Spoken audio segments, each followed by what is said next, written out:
আসসালামু আলাইকুম রাতুল ভাই। আশা করি আপনি ভালো আছেন।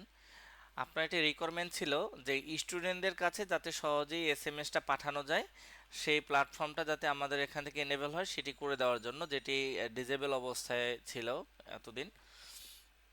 ওটা আমরা এনেবল করে দিয়েছি। এখন এটা আপনার পারফেক্টভাবে আপনার এসএমএসটা স্টুডেন্টের নাম দিয়েই আপনি হচ্ছে প্যারেন্টসদের কাছে এটা পৌঁছাতে পারবেন। তো আমি যদি এখন কিভাবে করব জিনিসটা সেটা আপনাকে আমি দেখাচ্ছি।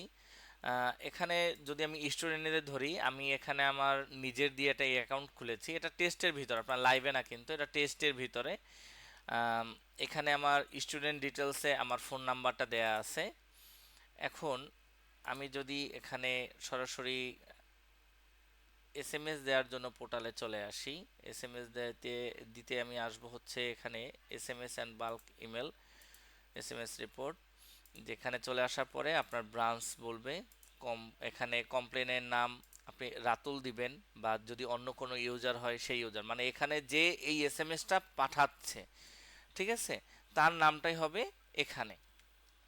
আর এখানে টেমপ্লেট আপনি কি বাবদ হচ্ছে এসএমএসটা পাঠাবেন। তো আমি এখানে ধরলাম ফি কালেকশন, এবং একটা আমি টক টাইম এটা দিয়ে দিলাম টেক্সট, এটা দরকার নেই।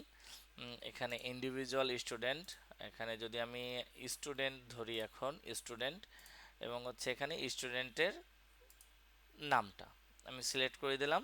তারপর আমি সেন্ডে ক্লিক করলাম। আমার এসএমএস সেন্ড সাকসেসফুলি। তো সাকসেসফুলি হলো। এখন আমরা দেখব এখানে আমার এসএমএসটা আসে কিনা। হ্যাঁ, দেখুন এখানে আমার এসএমএসটা কিন্তু চলে এসেছে, ঠিক আছে।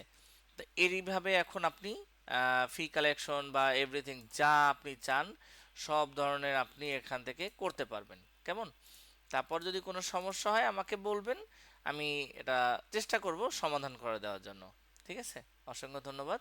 আসসালামু আলাইকুম।